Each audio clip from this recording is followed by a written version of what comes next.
ويوم تقوم الساعة يبلس المجرمون সেদিন কিয়ামত হবে, অপরাধীরা হতাশ হয়ে পড়বে। আলাম ইয়াকুল লাহুম মিন শুরাকাইহিম শুফাআ, আর তাদের শরীকদের কেউ তাদের জন্য সুপারিশ করবে না। ওয়াকানু বিশুরাকাইহিম কাফিরিন, বরং তারা নিজেদের অনুসারীদের অস্বীকার করবে। ওয়ায়াউমা তাকুমুস সাআতু ইয়াউমাইযিন ইয়াতাফাররাকুন, আর যেদিন কিয়ামত হবে সেদিন মানুষ বিভক্ত হয়ে পড়বে। ফাআম্মাল্লাযীনা আমানু ওয়া আমিলুস সালিহাতি ফাহুম ফী রাওযাতি ইউহবারুন, তবে যারা ঈমান এনেছে এবং সৎ কাজ করেছে তাদেরকে জান্নাতের বাগানে সমাদৃত করা হবে। وَأَمَّا الَّذِينَ كَفَرُوا وَكَذَّبُوا بِآيَاتِنَا وَلِقَاءِ الْآخِرَةِ فَأُولَئِكَ فِي الْعَذَابِ مُحْضَرُونَ, আর যারা কুফরি করেছে এবং আমাদের আয়াত ও আখিরাতের সাক্ষাৎকে অস্বীকার করেছে তারা এই শাস্তি ভোগ করতে থাকবে। ফাসুবহানাল্লাহি হিনা তামুত ফাসুবহানাল্লাহি হিনা তুমসুনা ওয়া হিনা তুসবিহুন, সুতরাং তোমরা আল্লাহর পবিত্রতা করো, অর্থাৎ আল্লাহর পবিত্রতা ঘোষণা করো সন্ধ্যায় ও সকালে। ওয়ালাহুল হামদু ফিস সামাওয়াতি ওয়াল আরদি ওয়া আশিয়া ওয়া হিনা তুজহিরুন, আর আকাশমণ্ডলীয় পৃথিবীতে সকল প্রশংসা তো তার, এবং তার মহিমা ঘোষণা করো সন্ধ্যায় ও দুপুরে। ইউখরিজুল হাইয়া মিনাল মাইয়িত ওয়া ইউখরিজুল মাইয়িতা মিনাল হাই, তিনি মৃত হতে জীবন্তের আবির্ভাব ঘটান এবং জীবন্ত হতে মৃতের আবির্ভাব ঘটান। ওয়া ইউহিল আরদা বা'দা মাউতিহা, এবং তিনি জমিনকে পুনর্জীবিত করেন মৃত্যুর পর। কাযালিকা তুখরাজুন, আর এভাবেই তোমরা উত্থিত হবে। আমরা আজকে সূরা রূম 11 নম্বর আয়াত থেকে 19 নম্বর আয়াত তেলাওয়াত এবং সরল অর্থ পেশ করেছি। রব্বুল আলামিন এই আয়াত কয়টিতে মূলত কিয়ামত যে হবে, আখিরাত যে আছে এবং সেখানে যে রব্বুল আলামিনের সাক্ষাৎ করতেই হবে এই বিষয়টি যেমন আলোচনা আছে। 5 ওয়াক্ত সালাত, অনেকে বলে কোরআনে 5 ওয়াক্ত সালাতের কথা নাই। 5 ওয়াক্ত সালাত যে আছে এই কথাটা এই আয়াতগুলোর মধ্যে আছে। আমি ইনশাআল্লাহ আলোচনা করলে বিষয়টি পরিষ্কার হওয়া যাবে। প্রথমে যে আয়াতটি আমরা পড়েছি সেটি হলো রব্বুল আলামিন বলছেন যেদিন কিয়ামত হবে সেদিন অপরাধীরা হতাশ হয়ে পড়বে। আজকে যারা অপরাধী, যারা পাপাচারী, যারা গুনাহগার, যারা ইসলামকে নিয়ে কটাক্ষ করছে, ইসলামকে মানছে না, কোরআনকে অস্বীকার করছে, নিজের অর্থ, বিত্ত, বৈভব, দুনিয়ার কর্তৃত্ব, নেতৃত্ব, এই কারণে ধরাকে সরাজ্ঞান করছে, দুর্বল অসহায়কে কটাক্ষ করছে, আলেম ওলামাকে বিদ্রূপ করছে, মনে হচ্ছে যে তাদের বোধহয় আর কোনো বিচার হবে না, তাদেরকে ধরার কেউ নাই। কিন্তু যখন কিয়ামতের মাঠে তারা খাড়া হবে সেদিন তারা হতাশ হয়ে পড়বে যে হাই হাই কি করেছি, কিন্তু আফসোস করে সেদিন কিন্তু কোনো লাভ আর হবে না। আর তাদের শরীকদের কেউ তাদের জন্য সুপারিশ করবে না। যাদেরকে তারা দেবতা মেনেছে, প্রভু মেনেছে, যাদের গোলামি করেছে, যাদের কথাতে উঠা বসা করেছে, আল্লাহর হুকুম না শুনে যে সমস্ত মানুষের হুকুম শুনেছে, যে সমস্ত নেতার আনুগত্য করেছে, সেদিন তারা কেউ তাদের কোনো সাহায্য করবে না, তাদের জন্য সুপারিশ করবে না। সুপারিশ করা তো সত্যিই থাকবে না। আল্লাহর সামনে কথা বলার সাহস তো নবী রাসূলগণই করবেন না। যাকে অনুমতি দেওয়া হবে সেদিন সে কথা বলবে। ওয়াল আমরু ইয়াউমাইযিন লিল্লাহ, সেদিন কর্তৃত্ব চলবে একমাত্র আল্লাহ। অতএব সেদিন আজকে মনে করেছে যে সে দুনিয়ার, মনে করেন যে কেউ আমেরিকাকে মানে, মনে করে ট্রাম্প বোধহয় সবাইকে বাঁচাই দিবে, বা রাশিয়ার যে পুতিন বোধহয় বাঁচাই দিবে। সেদিন কি কারোর কোনো ক্ষমতা থাকবে? অতএব সেদিন কারোর যেহেতু কোনো ক্ষমতা থাকবে না, তারা কেউ সুপারিশ করতে পারবে না, অতএব তাদের সেদিন হতাশ হওয়া ছাড়া আর কোনো গতি থাকবে না। বরঞ্চ উল্টা দিক কি হবে, বলবে যে রব্বুল আলামিন, আমি তো তার কথা এটা করেছি, সে আমাকে এভাবে বলেছিল, সে কাজ করতে বলেছিল।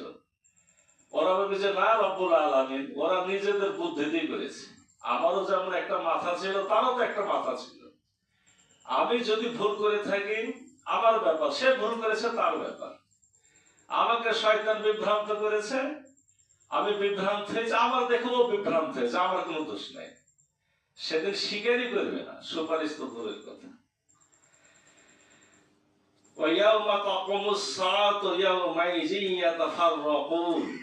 আর যেদিন কিয়ামত হবে সেদিন মানুষ বিভক্ত হয়ে পড়বে। এভাবে কি হবে, পাপী, গুনাহগার এবং দিনদার পরহেজগার, এই দুই শ্রেণী সেদিন ভাগ হয়ে যাবে।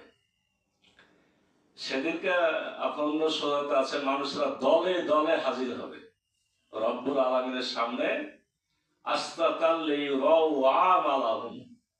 তারা দলে দলে হাজির হবে যাতে করে তাদেরকে তাদের আমলনামাগুলো দেখিয়ে দেওয়া যায়। এই জন্য কত দলে বিভক্ত হবে এটা আমরা তো জানি, এক এক হাদিসে এক এক রকম পাবেন, 72 দল, 73 দল। এছাড়া আপনার ডানপন্থী দল, বামপন্থী দল, সামনের দল, পিছনের দল, এরকম কিন্তু অনেক ভাগ হবে। অনেকে আবার বলছেন যে না এলাকা ভিত্তিক যাবে। মনে করেন যে আমাদের যে আপনার 7টা মহাদেশ আছে, এরকম 7 মহাদেশ আলাদা আলাদা যাবে, কালোর আলাদা যাবে, সাদার আলাদা যাবে। যেভাবেই হোক না কেন রব্বুল আলামিন যেভাবে চাবেন তাদেরকে কাতার বন্দি করে তাদের বিচার হবে। মানুষেরা বিভিন্ন দল গ্রুপকে তারা দেখতে পাবে।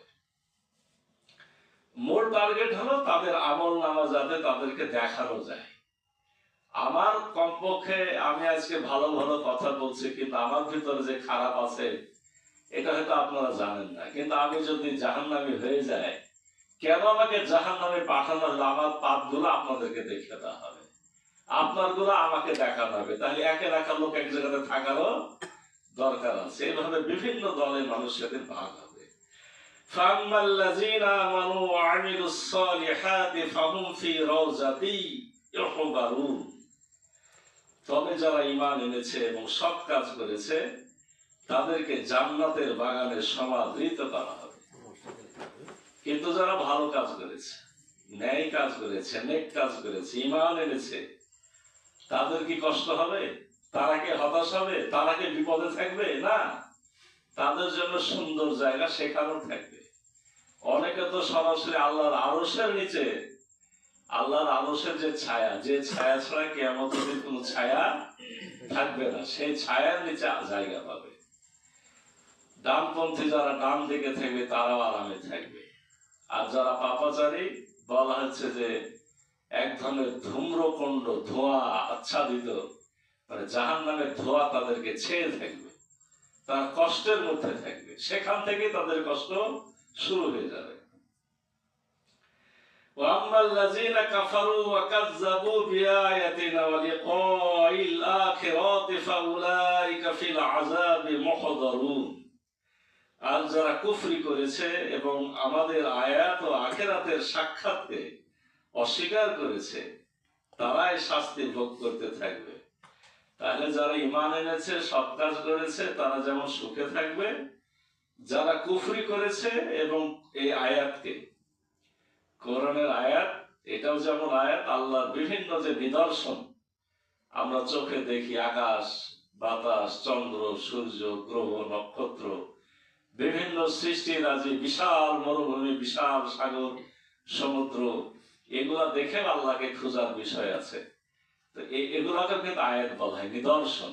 আমার আয়াতগুলাকে যারা অস্বীকার করেছে এবং যারা কুফরি করেছে, সে সাথে কি করেছে, আখিরাতের সাক্ষাৎকে অস্বীকার করেছে, কিয়ামত যে হবে এটাকে যারা অস্বীকার করেছে তারাই শাস্তি ভোগ করতে থাকবে। ফাসুবহানাল্লাহি হিনা তুমসুনা ওয়া হিনা তুসবিহুন। সুতরাং তোমরা আল্লাহর পবিত্রতা ঘোষণা করো সন্ধ্যাতে ও সকালে। এই সৃষ্টিরাজি, এই বিশালতা, এই ভালো কাজের জন্য ভালো ফল, মন্দ কাজের জন্য মন্দ ফল, এগুলা যেহেতু তোমরা এখন শুনলে, আমরাও শুনলাম কোরআনের আয়াত থেকে, তাহলে রব্বুল আলামিন প্রথম নির্দেশ দিলেন তোমরা কি করো, আল্লাহর পবিত্রতা ঘোষণা করো সন্ধ্যায় এবং সকালে। সন্ধ্যায় এবং সকালে। সন্ধ্যার শুরুতে হলো মাগরিবের সালাত, আর সন্ধ্যার শেষ যেটাকে ধরা হয় তখন হয় কোন সালাত, এশার সালাত। তাহলে সন্ধ্যা আর সকাল হলো কোন সালাত, ফজরের সালাত। বলা হচ্ছে যে এই আয়াতটা 3 ওয়াক্ত সালাতের কথা বলে দিল।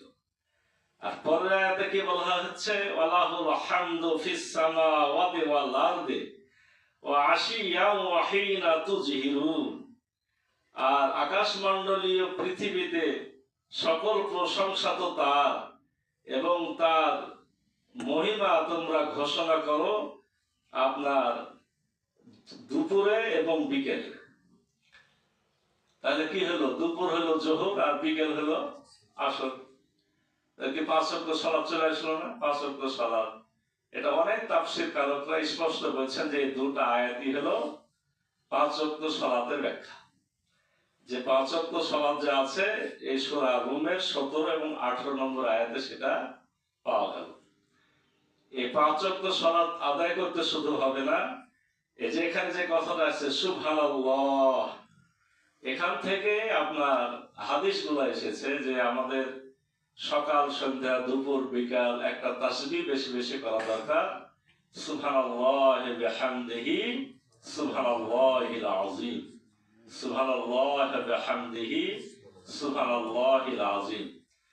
বুখারী শরীফের সর্বশেষ হাদিস, বুখারী শরীফের প্রথম হাদিস হলো ইন্নামাল আমালু বিন্নিয়াত, সকল কাজের ফলাফল নিয়তের উপরে নির্ভরশীল। আর সর্বশেষ হাদিস কি, তাহলে তো আজকে আমরা প্রথম এবং শেষটা জেনে ফেলতে পারবো, তাই না? সর্বশেষ হাদিস হলো কালিমাতানে খাফিফাতানে আলাল লিসানে সাকিলাতানে ফিল মিজানে হাবিবাতানে ইলার রহমানে সুবহানাল্লাহি বিহামদিহি সুবহানাল্লাহিল আযীম। কালিমাতানে, দুটা কালেমা আছে, খাফিফাতানে আলাল লিসানে, জিহ্বাতে উচ্চারণ করা খুব সোজা, সাকিলাতানে ফিল মিজানে, কিন্তু মিজানের পাল্লায় অনেক ভারী। মানে মুখে উচ্চারণে সোজা, কিন্তু আমাদের যে মিজানের পাল্লা ওজন করা হবে নাকি, সেই পাল্লাতে এটার ওজন অনেক বেশি।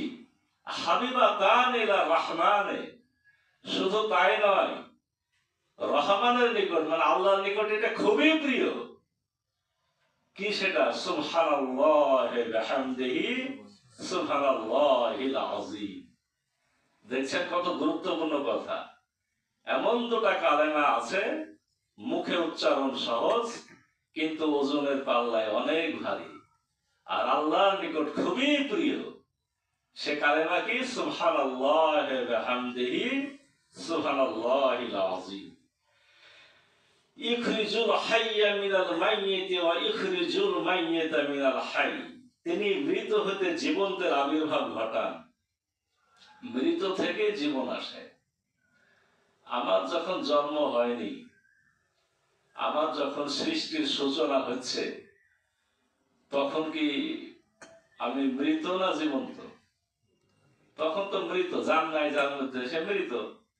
ওখান থেকে তো আমি জীবন্ত মানুষ হিসেবে পয়দা লাভ করছি। একটা মুরগির ডিম হাতে নাড়াতে, ওটাকে জীবন্ত না মৃত? মৃত। মৃত থেকে আবার কি আসছে? জীবন্ত। জীবন চলে আসছে।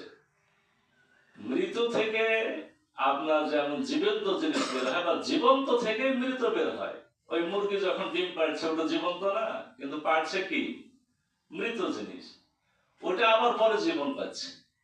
এভাবে রব্বুল আলামিনের ঘটনা, দুনিয়ার সকল ঘটনা এভাবেই ঘটছে। এই আয়াতের তাফসিরে যেগুলো বলা হয়েছে যে ঠিক একই ভাবে কাফেরের পেট থেকে আপনার ইমানদার বের হচ্ছে, ইমানদারের পেট থেকে আবার কাফের বের হচ্ছে। হযরত ইব্রাহিম আলাইহিস সালামের আব্বা আজর কি ছিল? কাফের। কাফেরের ছেলে নবী হলো না? আবার নূহ নবী একজন নবী, তার ছেলে কেনান, তার ইমানদার নবীর ছেলে কাফের হলো, কাফেরের ছেলে নবী হলো। এটা হলো দুনিয়ার একটা স্বাভাবিক পর্যায়। এইভাবে দুনিয়ার সকল ঘটনা ঘটছে। আপনি ভালো মানুষ, আপনার ছেলে বেদিন হতে পারে, আবার বেদিনের ছেলে বড় দিনদার পরেশগার হতে পারে। এখানে কোনো অসম্ভব কিছু নাই। সকল কিছুকে ঘটান রব্বুল আলামিন ঘটান। আল্লাহ রাব্বুল আলামিন উদাহরণ দিচ্ছেন, ইহয়িল আরদা বাদা মাউতিহা, তিনি মৃত জমিনকে জীবন দান করেন, মৃত জমিনকে জীবন দান করেন। এটা আমরা চোখে এখনই দেখতে পাবো। ওই একটু গতকাল যে জায়গাটা শুকনা খটখটে ফেটেছিল, একটু পানি হয়েছে, দেখবেন যে ওই জায়গাটা নরম হয়ে গেছে বা ওখানে কোনো কিছু গাছ বেরিয়ে গেছে।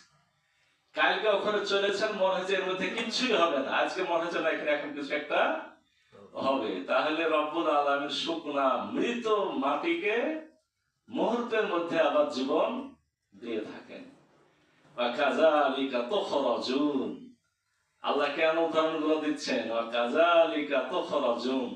এভাবেই তোমরা উত্থিত হবে, এভাবেই তোমরা আজকে মনে করছো সব মরে শেষ হয়ে যাব, কিয়ামত যখন হবে আসমান ফেটে যাবে, চন্দ্র সূর্য বিক্ষিপ্ত হয়ে পড়ে যাবে, আপনার সমুদ্রে আগুন ধরে যাবে, তো সবকিছু তো শেষ হয়ে যাবে।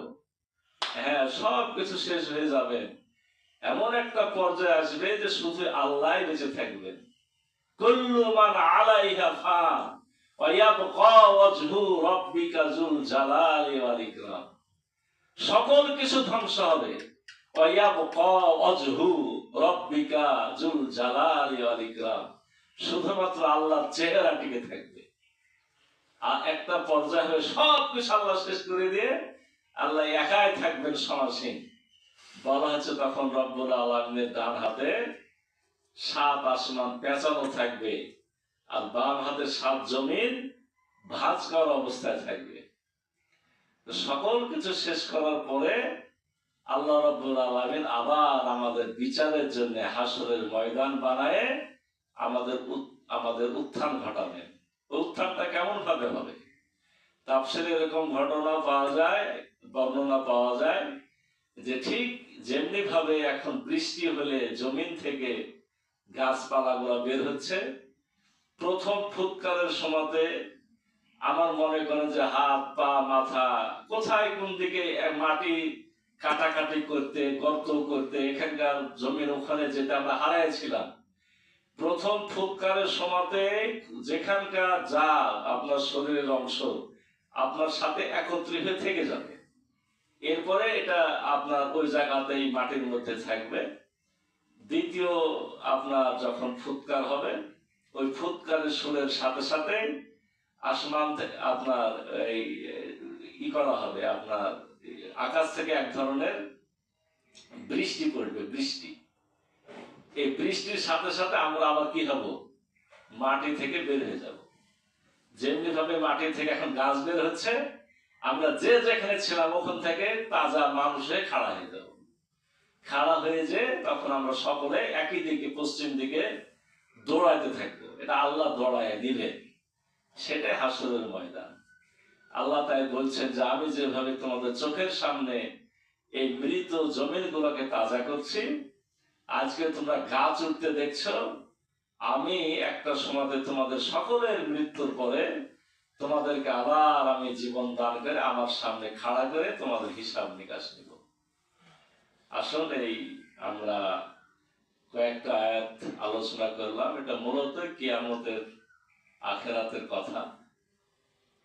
এটার জন্য আমাদের প্রস্তুতি নিতে হবে। ভালো কাজ করলে ভালো ফল, মন্দ কাজ করলে মন্দ ফল। সেই সাথে আমরা 5 ওয়াক্ত সালাতের বিষয়টা এখানে পেয়ে গেলাম। রমজান মাস শেষের দিকে চলে আসছে। আমরা যারা হয়তো নতুন ভাবে সালাতে আসছি, আমাদের 5 ওয়াক্ত সালাতে স্থায়ী বানিয়ে নিই। মৃত্যু পর্যন্ত আমাদের সালাত ছুটবে না, আমাদের ভালো কাজ বন্ধ হবে না, আমাদের দ্বারা মিথ্যা কথা কাজ চলবে না। আমরা সিদ্ধান্ত নিয়ে বাকি সময়টা পার করে আল্লাহ আমাদের সে তৌফিক দান করুন। আল্লাহ সুবহানাকাল্লাহুম্মা বিহামদিকা আশহাদু আল্লা ইলাহা ইল্লা আনতা আস্তাগফিরুকা ওয়া আতুবু ইলাইক।